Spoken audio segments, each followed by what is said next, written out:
Back real quick, we just put some of our tape around our box here for the DC breakout. We're putting it in position, and then we're going to have a good idea of where we want our ports to be so that we don't end up with a whole lot of interference with things bumping into one another. So I think what we're going to do, right, is we're going to nest it all. So I think the entry point for the from the power supply unit should be somewhere, let's say like right around here. Okay, and then we're going to obviously power the Omni, so we want one on the end here, right? And then we're going to be powering these two studio compressors. So we can even cheat this over a little bit, let's say. Right?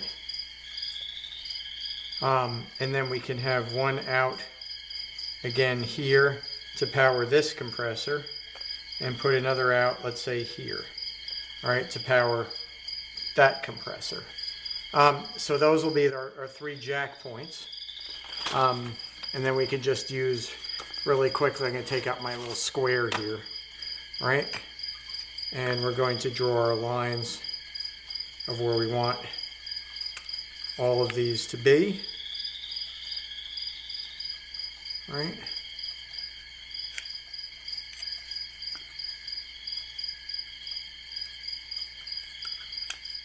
Very simple. Just kind of using my square here to line everything up, right? All right, and then we're just going to place them in the middle, right? So I'm pretty good at doing that by eye. I think I'm probably as good as with a ruler, considering that the margin for error with my ruler is probably about as good as the margin of error with my eye. So I'm once again marking on the square itself so I can repeat the same depth everywhere. That way it'll look uniform, and that's really the secret to stuff looking professional, is if it's consistent.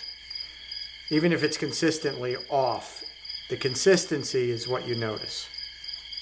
So if it was a little bit this way versus this way, your eye's not going to notice it as much as if one's up here, one's down here, and they don't follow a straight line. So my recommendation is to, look at things from that perspective, that if they are equal among themselves, I think that's much more important than if they're, let's say, some other way, whatever the hell that means. All right, so we got that going. This is already drilled out, so we don't really need to do anything there. We actually can't. We're just going to work within the parameters of what we got.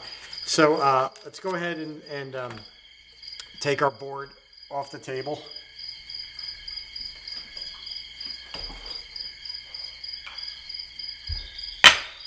And now we can go and just basically start drilling it out, right? So I'm going to take all of our parts that we need, all of our tools rather. I got 3 bits here, right? I got the small 16th inch bit, something like an 1/8 inch bit, and then our unibit. And we've got our jacks, right? Like so. Now let's see if we're going to run into an issue here. Well, we very well might. And so we're going to need another unibit, which is this unit right here. This unibit unit. Reason being, this is obviously a larger one with the steps. But the larger steps are obviously closer to the tip than on this one. On this one, to fit a DC unit, we're going to need to go to the second to last step. And in this case, we're probably going to here.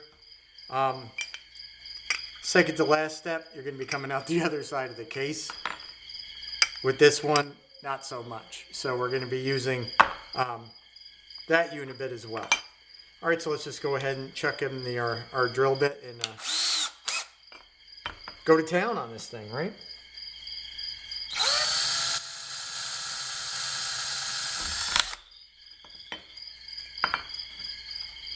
So making our holes.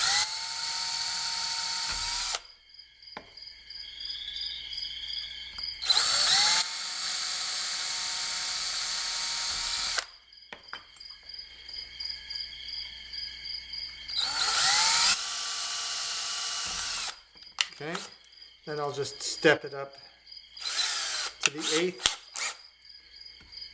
and chase out what we've already put in.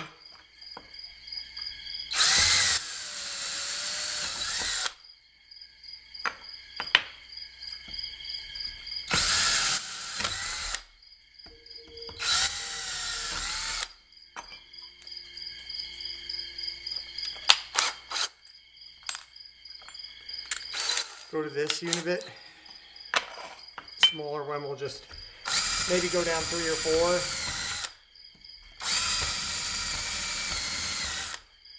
4. Right? This one we could just chase out all the way, as it won't be interfered.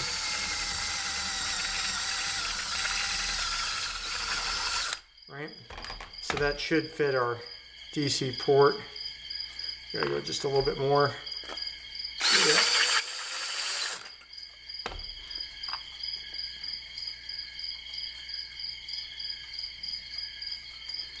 You go through again. I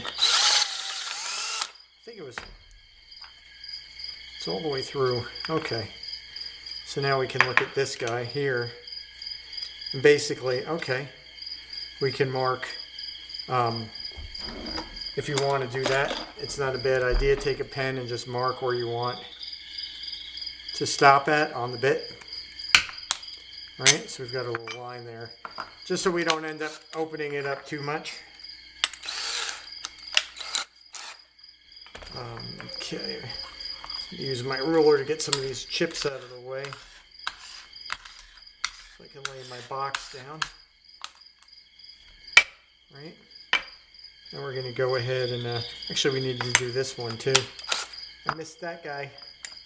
Don't worry about that little guy.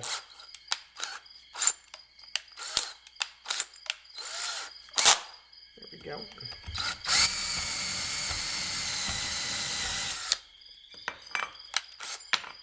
Reason I'm kind of using that instead of just going straight to the bigger unibit is it doesn't cut as well going from a smaller hole.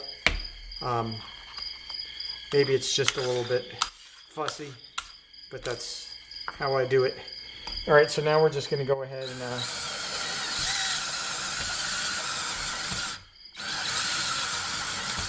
so it's 4 is yep, 4 is the amount that we want to go down, 4 steps.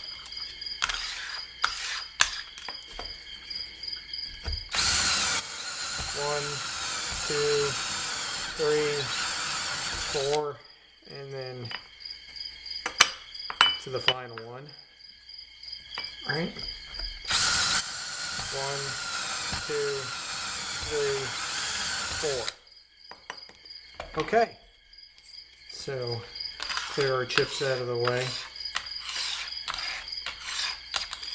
Now it's just a matter of simply installing these jacks and then wiring them all in parallel, right? Which means that terminal to terminal to terminal to terminal. Positive to positive, negative to negative. And then you'll have your jacks all ready to go.